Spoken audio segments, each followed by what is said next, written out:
All right, welcome back. Joining me right now is Olusegun Zaccheaus, who is a partner and lead at West African Market Strategy and part of the PWC Network. Hello, Olusegun, and thanks for joining us. Thank you, Nancy. Good morning. How are you doing this morning? I'm well. I'm great. I hope you're doing the same too. Now let's get started. Yes. Let's get started. We're looking at the responses of business, or business responses to tough economic times. We know it's no gainsaying that we live in challenging times. Earlier on, I had done the GDP analysis, and it really tells us a story of how the economy of Nigeria has been doing. But I really want to ask you, especially you have interfaces with businesses on a regular basis. How tough are these economic times for businesses really? Thank you so much, Nancy, for the question. And I'm happy to be here again once more. I think these are very tough times for businesses, right? There are multiple shocks and pressure points that they're dealing with, both from the consumer end. And we've talked about the inflation and the impact. We talked about the broad slowing economic growth, which also has impact on jobs. So from a consumption head, businesses are dealing, with that challenges. But the other hand is the supply or the production hand. When you talk about the cost of production, you want to talk about the supply chain challenges, right? These are very tough times for businesses because they have to navigate all these constraints and still be in operations, right? So as I speak to my different clients, the reality is that these are tough times. They have to navigate this head front, to be hopefully get across to the other end of the line. So it's indeed a tough time for all clients across all sectors, in this economic environment that we are in. Now, Shego, I really want to ask this question because I'm also wondering if tough economic times always spell bad news for businesses. Really, does a tough economy, does it always mean bad news for businesses? So that's an interesting question, and it can spin it in different ways, right? Sometimes the cup is half empty, or the cup can be seen as being half full. But generally, tough economic times for businesses that are not prepared, that do not have the right strategy to respond to the challenges, could be hit really hard, right? But the other bit is that businesses that are agile, right, that can potentially spot new opportunities that can be linked to the hard time, can also explore those opportunities and sort of use that to sort of grow their business and their revenues and all that. And we've seen this happen severally. During the COVID era, it was a high economic pressure point. And I heard you alluding to lower GDP growth during that era. But we've seen businesses that have sort of leveraged the challenges of COVID to sort of review their business operating model and their production line, and have moved production from their primary product to new type of product like sanitizer, etc. Right? So it's different stroke for different folks, right? So it depends on how responsive the business is to the challenges, how they are proactive in sort of putting together a strategy that they can use to respond during the tough times. Obviously, businesses that are naturally vulnerable, right, get it really hard. And typically what they all try to do is to just keep asking, and just try to begin to cut costs immediately while not thinking deeply and strategic about how to manage tough times. So I think the question around the tough times is tough, right? Businesses that are not well prepared get hit hard. Businesses that are proactive and think deeply about their business and operating model and their strategy are able to respond a lot better and even are able to explore new opportunities within the tough economic environment. Now, I'm moved to ask if, from what you've said, it's either half empty or half full. And what I can also get from what you're saying is that it also depends on the sectors which you are playing. But I really want to ask if, like the question I asked earlier, if business growth is really possible in tough times. Do we see business growth possible in tough times for the non-cyclical sectors? Those are like the sectors that really do well even when the economy is not doing well, so to speak. So do we have growth or more growth in those sectors as against cyclical sectors? Thanks. That's an interesting question. And maybe when we step back a bit and try to ask that question, what are the key indicators of tough times, right? There are two big dimensions you can look at, right? You can look at high inflation, right? High inflation really reflect that, look, consumers' power to purchase is being eroded by higher prices, right? And if there's an erosion of consumer purchasing power, obviously everything around consumption and purchasing reduces, and production from firms and companies will reduce. So if we take Nigeria as an example, where 57% of our consumption spend is on food, right? Anything that sort of affects, the overall ability of the consumer to sort of consume, affect every other non-food items, which some of can be termed as discretionary, right? So if we structure from that angle, from inflation, that's one end. The other bit you should look at it is our slow economic growth, right? Which really reflects slow in economic activities, slow in production activities across different sectors of the economy. So if we take those two dimensions and sort of look at the economic sectors, you realize that sectors that are closely linked to consumption, like food, beverages, and manufacturing, are supposed to sort of continue to perform fairly well, because they'll still be spending on food, which is the basic need every human being has, right? But when you then begin to move out from the core consumption related industry to industry that are discretionary, right? And when you begin to talk about services, right, maybe going to a hotel is something discretionary. When there's economic downtime, when there's high inflation, people will do that less, right? So sectors like that also would be negatively impacted by tough economic times, right? But it also depends on the maturity of the economy, right? Because if you go to advanced economy where services remain very core to them, right? This may not be as affected as we will see in the developing economy like Nigeria. But there are other angles to this, right? Because if you look at the overall wealth of Nigeria, I realize that, look, we have low income consumer. This generally will affect the overall spend within the economy. So to answer your question directly, right, some sectors get hit much more than the other. Some sectors are expected to be counter-cyclical, right?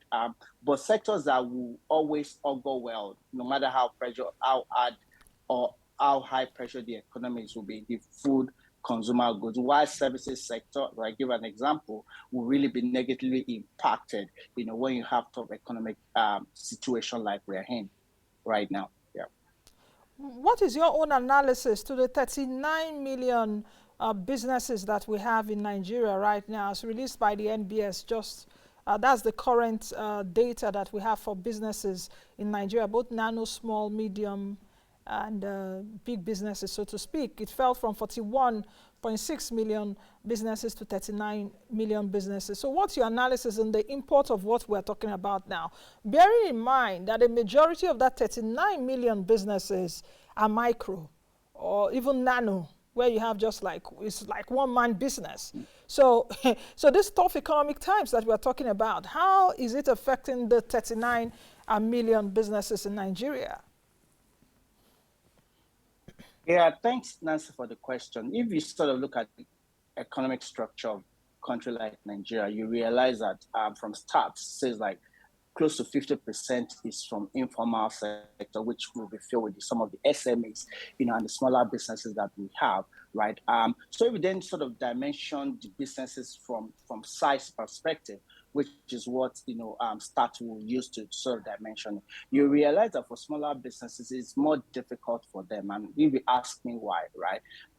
For smaller businesses, micro businesses, nano businesses, there's a couple of features that make them more vulnerable to shocks. For example, access to funding, right? And one of the impact of negative economic development is the pressure on your cash as a business, because really you're not selling as much as you should sell normally, and you're not sort of getting any sort of support from anywhere, right? So when you don't sell, you don't have cash. So you definitely will need some sort of support from bank, to help, to help you mitigate or to help you navigate that period. But given the fact that we have challenges of access to finance in Nigeria, especially for small businesses, they are more vulnerable to get out of the business if they don't have access to this cash, if they're not selling as much as they should, right? Their operations is negatively impacted, and a lot of them pack up as quickly, as just a snap of the finger. But when you then compare this to more developed businesses, emerging corporate and corporate, right?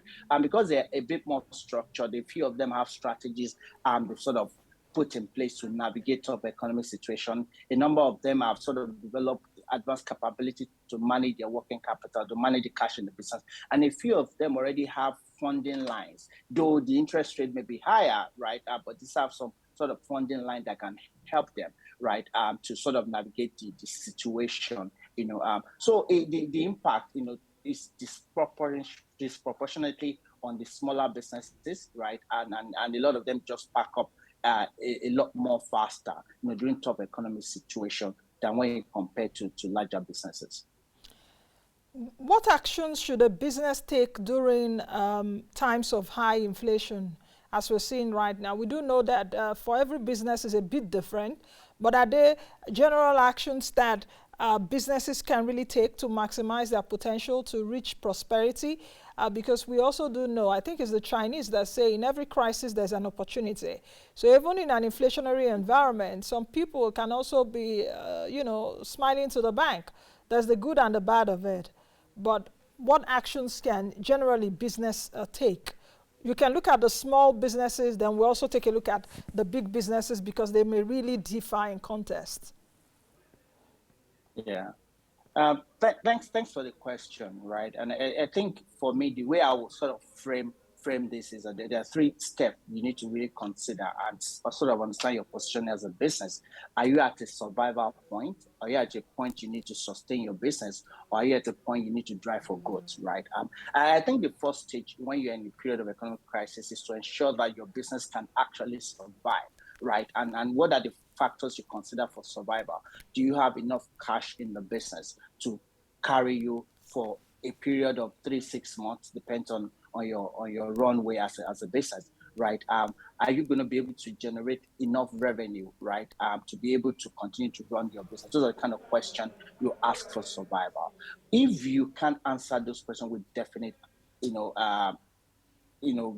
answer, if I will rephrase that, one of the things you need to do is to begin to think about how you can proactively manage your cost, right? I won't use the word cost cutting, right? Because that sounds like you're just going to axe down the cost, right? It's just taking a view or strategic approach to your cost management. Understand what are your costs across your value chain, from your procurement to your production to your sales, and try to identify areas that you can sort of remove cost in a way that your operations is not negatively affected. So you take a strategic view of your cost cutting, right? And obviously, as you're costing cuts for today, you must also reflect on what you need to grow in the future. In the season of recovery, you need to put that into significant consideration. That's one area in which businesses can consider when you're going through tough time like this. Another bit, right, is really looking at how you play in the market, how you leverage your pricing, to play in the market. One of the things that happens is that in a period of high inflation, specifically, you have higher input costs, right? And what you typically will do as a business, both small and large businesses, to transmit that cost to your customer. Obviously, when you transmit that cost, because your customer's income has not increased, so the ability to afford your product reduces. So instead of just transmitting the higher input cost directly or immediately to your customers, you need to be very strategic about the approach that you take. Try to understand which customers are quantity sensitive, which customers are quality sensitive. Really understanding the nature of your customer, then using that to change the way you sort of deliver your product. And we've seen some of this in the market. And I'm sure if you go to the supermarket to buy some of this product within, packed in sachets, you realize that for a number of them, their quantity has reduced, but their price stayed the same. That's their own strategy of sort of passing down the cost without necessarily increasing the price. So having a more nuanced approach to the way you look at your pricing, and you look at your product, right, in the market will also help. Another key point is to introduce newer strategy like bulk discounts, which sort of allow you to sell a lot more, right, at a relatively lower price, but you are sort of achieving some sort of revenue in your business to cover your cost as a business, right? So that's another area that business must sort of look at, right, as they navigate this period. And this applies to both, big businesses and small businesses at different areas, right? But if we then sort of go a bit more into this detail to say, so what are the big things you can do, especially for big businesses? There are a couple of actions that you can take. The first one is what you call rationalization, right? And rationalization can be applied to different elements of your business. For example, if you have too many multiple products that may be overlapping in the market, one of the things you can do is to sort of streamline the number of products you have so that the cost of those products is reduced and you can have scale on a fewer number of products, right? I think that's really very, very important for you to consider, especially for big businesses, right? I think the other bit you also need to consider is what you call elimination. You just sort of look at what you do across your business, right? And ask the question, what can I eliminate, right? What activities do I conduct inside my operations that do not directly add value to the final product? Which activity can I outsource, right? And an example you can think about is that you look at all the logistics firms that we have quite a lot, of operating now. So why will you run your logistics? Why will you be buying trucks, etc., when you can outsource that and you can pay per use rather than sort of carrying the entire cost of a logistic, operation within your business, right? That's another example. I think another quick point I'll just sort of highlight that we can really consider is really sort of finding a more proactive way to manage your cash. And it's a lot of activities. One, you're going back to all the parties that you have contract with, you are finding a way to negotiate the contract. You are looking at your payment circle as a business, right? And you're sort of finding a way to tune it in a way that you can retain more cash within your business. You're not then just stopping at that. You're looking at how you collect from what we call your receivables for people who are owing you. You're trying to collect a lot faster, much more, than you'll have done in normal, business times, right?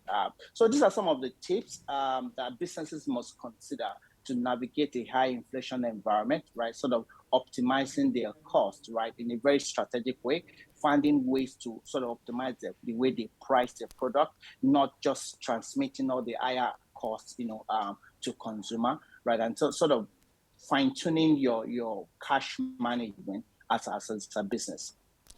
Segun, did you smartly avoid the issue of perhaps rationalization of employees or staff in terms of cutting costs? Because I didn't hear that. Is it deliberate?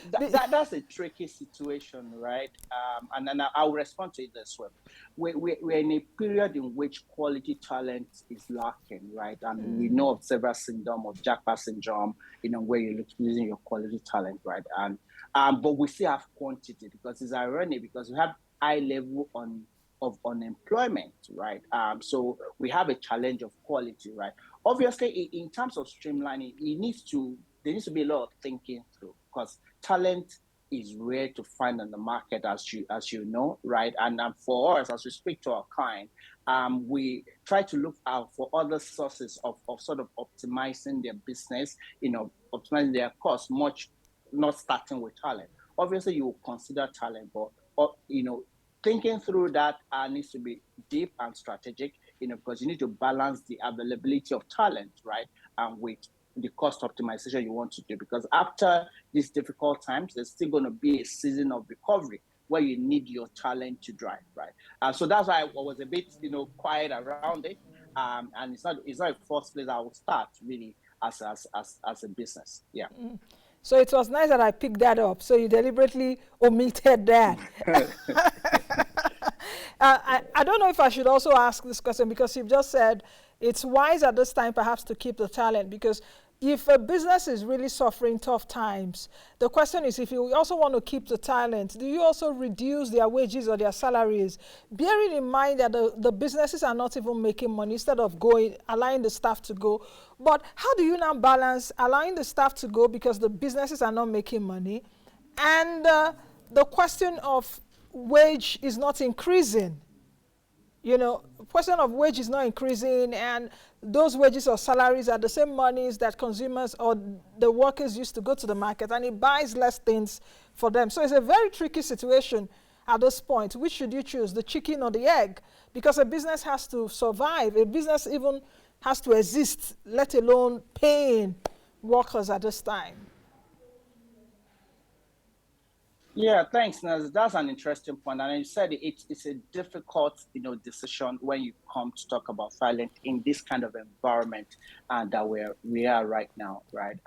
But there are a couple of things to consider, right? And as I said, businesses should not brashly, just cut costs, right? Obviously, business needs to think through the entire value chain, look at their strategy, and use that to inform the decisions on how to optimize their cost. And as I said, there's several areas to look at, including talent, right?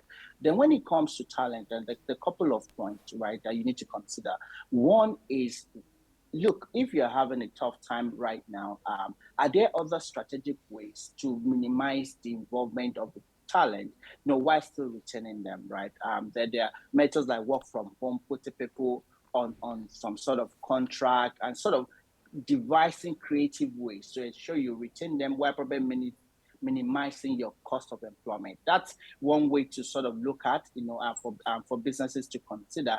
The other bit to really think about, and you alluded to it around wage increase and all that. That's a very delicate, point, right now, and I got your point. Inflation is high. Typically, wage should follow to sort of compensate for what you're seeing in the market. But obviously, you also know that businesses broadly are facing tough times, right? And making decisions around wage increase as a basis to retain talent must be strategic, must be sequenced, must be done in a way that is sustainable. So it also depends on the phase and the stage of positioning of the business. Is the business, focus on survival, or are they sustaining, or are they in a position they can drive for growth? If you're in a survival phase here, your decision has to be very firm to ensure the business survives at the end of the day. But if you want to sustain your business, right, I think you need to be a bit more conservative, ensuring that you have the quality talent that will help you drive the future growth, to run your business, right? So it depends on the position of each of the business, in making final decision on some of these critical things. And a lot of deep thinking for each business is required for business to be able to make those final decisions. But I think my major advice is that no business should make a brash or a quick cost-cutting decision, and it needs to be thought through. You need to reflect on where you are now, where you would like to be in the next 3 years, and sort of have a comprehensive view of what you need to navigate period like this. Okay, 2 questions before we go, and those 2 questions, Segun, please, if you can answer them in 3 minutes.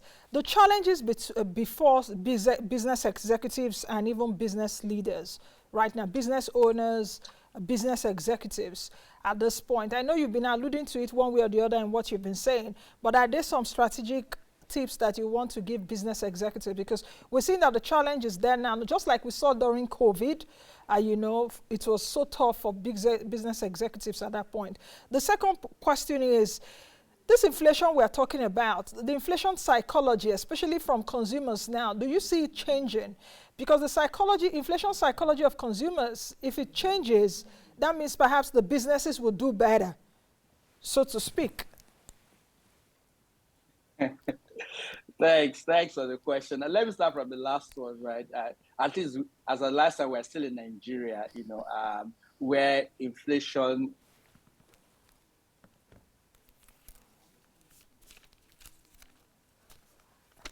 begin to do a lot more of that, because people will sort of reflect on what they hear as the fuel price gone up, as the cost of transportation gone up, and they sort of make their decision on it. I think that on inflation, there are a couple of fundamentals that need to be dealt with.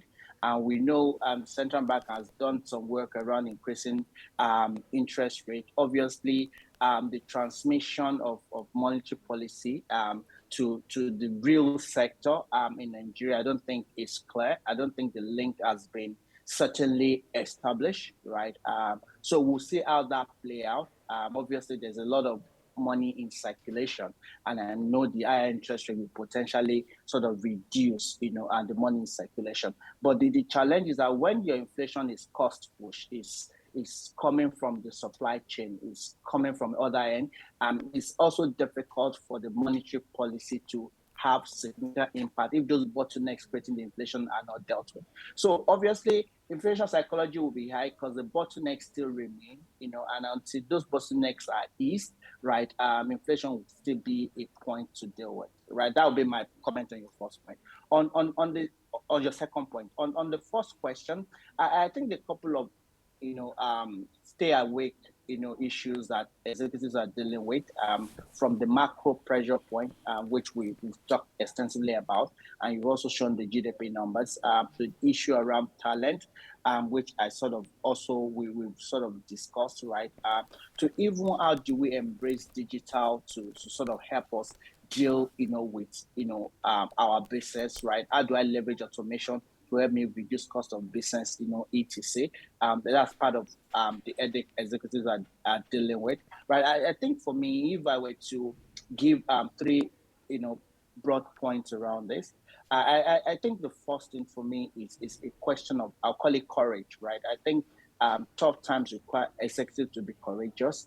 They need to make certain decisions at points like this, and that will enhance survival, sustaining, or even drive future growth, right? Are there investments that you need to make now in your digital transformation as a business? You need to buy the bullet and make the investment so that you can reap the benefit in the future. I think that for me is very important. I think the second point is executives having clarity, right? I think while the future is unclear, while executives need to consider scenarios as they think about their strategies or what they want to do in the next few years.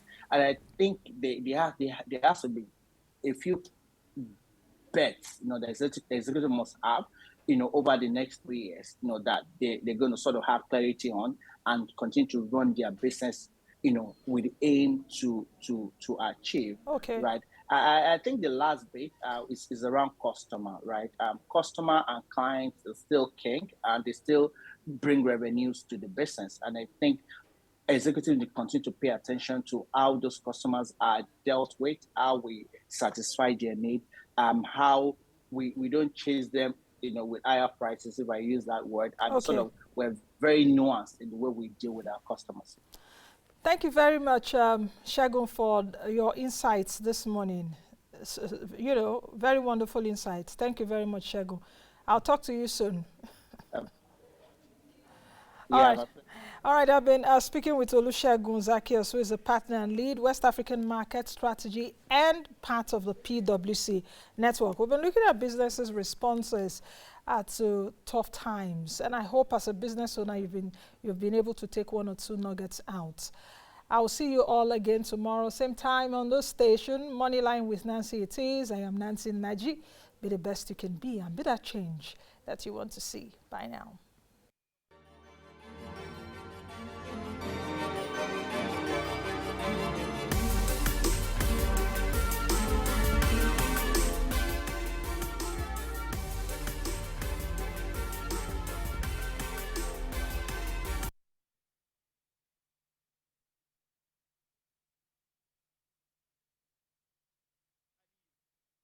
Thank you. Kamar inda Dokta yake faɗa